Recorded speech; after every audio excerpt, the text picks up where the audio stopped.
In Portland in the US, people were frustrated with the speeding cars in their neighborhood. The residential areas where there are kids and elderly, speeding was a safety issue. There was a defined speed limit, of course, but nobody was following it. So, in 2018, the authorities took a bold step. They defined 20 miles per hour speed limit across the city. Not just defined, they ran a massive media campaign. They also distributed 7,000 yard signs to residents that said 20 is plenty. Observation points were set at 58 distinct locations, which recorded over 200,000 observations. With this massive effort, combined with the participation of people, the speeds dropped by a whopping 1%. So, what is the lesson?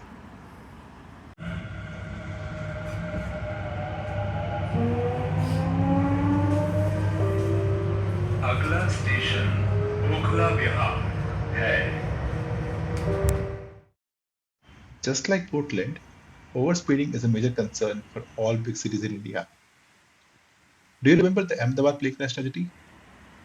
In 2022, India lost 1,20,000 of our citizens to overspeeding. That is equivalent to 9 Ahmedabad crashes every week, and it is rising every year. Indian metros such as Delhi NCR, Mumbai, Bangalore lose thousands of citizens to speeding every year. But we have the habit of blaming everything on the great Indian civic sense. Mostly, we are not wrong, but sometimes civic sense is not the only cause. Countless studies have shown that wider roads encourage speeding, and overtaking lanes obviously encourage speeding. And if one side is barricaded, speeding increases even more. That is why highways are wide, multi-lane, and barricaded. With such designs, expecting the civic sense to take care of speeding is too much to ask for. That is why places where people live should not be designed as such. This road connects thousands of houses to a metro station and a mall. For tens of thousands of people, this means a walkable connectivity to 500 kilometers of destinations spread across seven cities and to the airport, railway stations, bus stands, and obviously the local Reliance store. With tens of thousands of people so densely packed in a clean, livable environment, the opportunities to fulfill the most basic human need of interaction are immense. It could be a huge ecosystem where kids play after school, elderly find social connection, homemakers conduct kiddie parties, and the working people perform adda after the office. But instead, we have a smaller set of societies which are complete strangers to each other. And in the evening, everyone is safely tucked at home watching Arnab Goswami on TV. Or maybe someone else, but you get it. Let us come back to the street. Society opens into a 6 lane wide street that is built like a highway. The lanes are wide and there is an overtake lane. If it does not surprise you, it is also guarded by a divider. If you think this is a refuge for those crossing the street, look again. The divider is well fenced.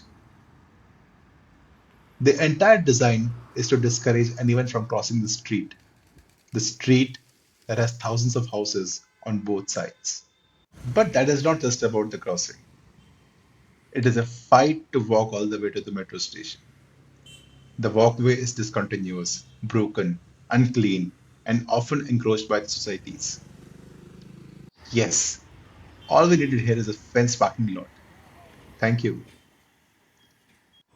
The house helps security guards, gardeners, plumbers, electricians, and many of those who keep the societies running walk or cycle on the street that is designed for speeding. And kids, why do they even have to go out? They can play with all the five kids in these five buildings. The situation goes even worse when the sun goes down. The street that is used by tens of thousands of people who pay crores in taxes does not even have adequate lighting. At night, you are just one distracted driver away from a fatal accident, and there are way too many distracted drivers. The famous urbanist Jeff Speck defines safety as a key principle of walkability. A walk must be safe. safety from accidents, and safety from bad elements. To reduce harassment, the Master Plan of Delhi 2041 mandates a transparent facade for buildings facing the street. I don't know how effective it is, but a street where people rarely walk cannot suitably provide safety from bad elements. And the street that makes walking unsafe can rarely attract walkers. The solution lies, finally, in narrow streets with suitable turns that can be walked or crossed easily. But even if you have wide streets, a traffic light should allow you to cross the road, right? Allow me to introduce the free left turns. Unless mentioned otherwise, left turns are free in Delhi and Noida. This road passes through dense urban area, and there are three markets quite close to each other. To walk from this market to this market, you'll have to cross these roads, but they will never have traffic at full stop because left turns are free. Pedestrians will always have to negotiate traffic. Oh, did I forget about the walkways? Yes, no walkways either. As walking is so sinful here, there is more traffic on the road, and hence more difficult to cross the road, and hence even fewer walkers. The vicious cycle. Another principle of Jeff Speck's walkability is convenience. The walk should be convenient. In simple terms, while walking to your destination, you need not to be an army jawan negotiating the trenches and artillery shells. This street is packed with residential buildings on each side, and the market provides essentials. Remind me again, why the do you need a divider here? A convenient walk is a walk that you would prefer over driving or taking an auto. But when urban design lacks context, convenience becomes a casualty. Noida is a prime example of it. And don't get me wrong, I love Noida. It is beautiful, clean, and planned. These are the qualities I miss in the cities. But Noida looks templatized.